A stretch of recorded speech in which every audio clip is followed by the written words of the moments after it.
Let's solve a problem we all share. What do you do with all those paintings that seem to need a finishing touch? Well, I'm going to show you an easy image transfer that could be just what you need to bring your painting into focus.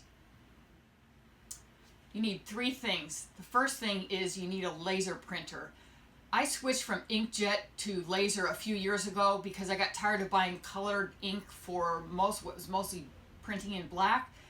I bought an inexpensive laser printer. I've never regretted it. The toner cartridge lasts a long time, and I'm going to put a link to my favorite laser printer. It's on my Amazon list in the link below.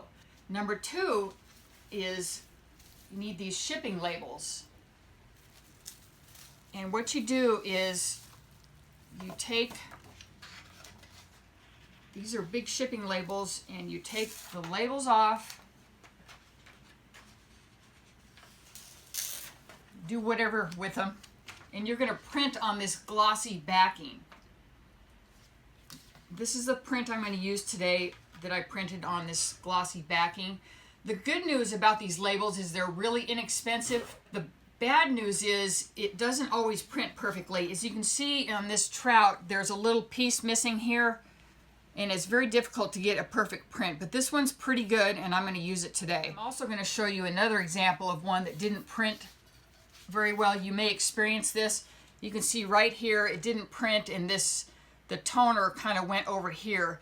Well, what you can do is this toner is just sitting on top of this glossy backing, and you can actually scratch that off with your fingernail or with a little tool and clean that image up. And then you can also repair this after you do the transfer. If you want to use this, you can paint that black line back in after the transfer is done. So just beware that it's not a perfect system, but again, it's these labels are really inexpensive, and they work pretty good through your laser printer. It doesn't work with inkjet. All right, let's get started. Work on this. I'm going to use this painting today. This is on watercolor paper, but you can transfer onto canvas or board, whatever your painting is on. I'm going to transfer up here in this light colored area because it'll show up better. If you transfer to something dark, it's not going to show up quite as well. To me, this area right here is just crying out for a fish. So that's what I'm going to do. I'm going to take this fish and we're going to put him right there. And then item number 3 is gel medium. That is how it's going to transfer. And again, I have this in my Amazon list as well as these shipping labels. This dries clear. It looks white right now. And I like to use my fingers as opposed to a brush. I just get a better feel for what I'm doing. I'm going to spread this gel medium over this top area where the fish is going to be. And I'm looking in the light to make sure that I get it spread around. I don't want to miss anything, any areas.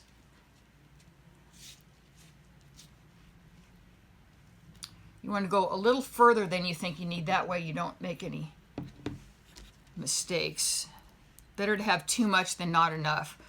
But I also don't want it super thick. I just want it kind of an even layer, as even as I can make it. Kind of smooth it out. That looks pretty good. I don't know if you can see it where you are, but I have a glare that I can see where I got a pretty smooth layer. Now I'm going to take my glove off, and remember your gloves are reusable. And I'm going to take my fish, and I'm going to decide where I want it. I'm going to check and see if I got it in the right spot.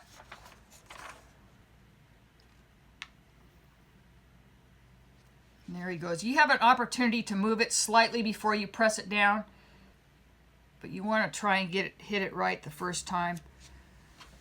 There it is right there. Now I'm going to press it down with my fingers. And I'm going to smooth out any bubbles. It's going to flatten out the gel medium and push it off to the side, but we want a nice tight seal. And you can start to see the image through here. you know, you can take your time with this. There's no hurry.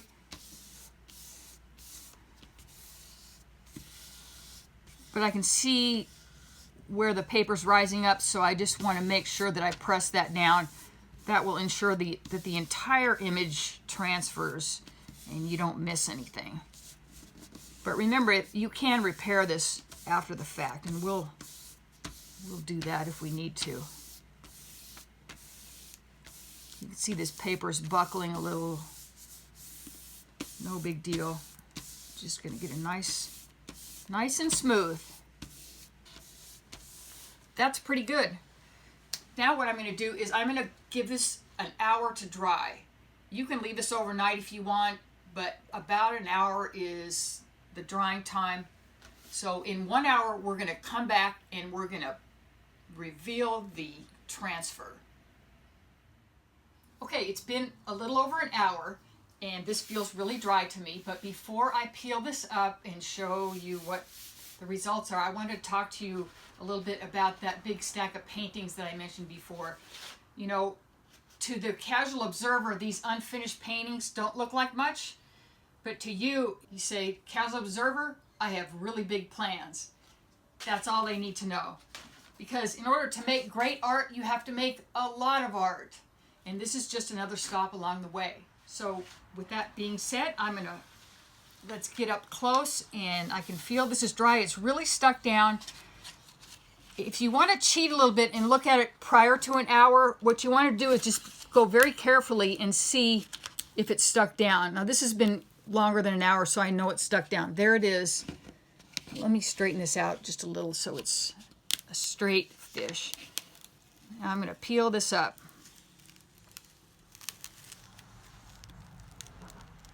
It's so exciting to see this. Look at that. There it is. And as I said before, this little missing area, if something like that bothers you, it could be painted in with a little tiny black brush and acrylic paint or possibly a marker. I'll probably do that later. But there it is. Again, this trout looks like he belongs there right above the water. And see how this changes from an abstract, unfinished swipe. I was doing this, I was testing out some color combinations. Lo and behold, there it is, a fish. Before I go, I have done image transfers before, but I did not know about using this paper until I saw the Craftsman do it. Now, if you don't know who the Craftsman is, he has a YouTube channel. Somebody said the Craftsman has the best YouTube channel ever, and I would have to agree with that. So go check out the Craftsman. There's no T in Craftsman. It's the Craftsman Steady Craft, and you won't regret it. Before you go check out the Craftsman, please like this video, comment, subscribe if you're new. Also check out my social media links below and my Amazon shopping list where I have all my favorite paint pouring supplies, including these labels that I use, my favorite laser printer for printing, and the gel medium, all that good stuff. And if you would like to try my own line of paint ready to pour, go to happymedium.fun. This is how I did this background swipe. These are my 32-ounce bottles of Happy Medium paint sitting behind me. Check out my other videos for all those techniques if you're new to paint pouring. Thanks for watching this video. It's going to be a great start to the new year, and we'll see you next time.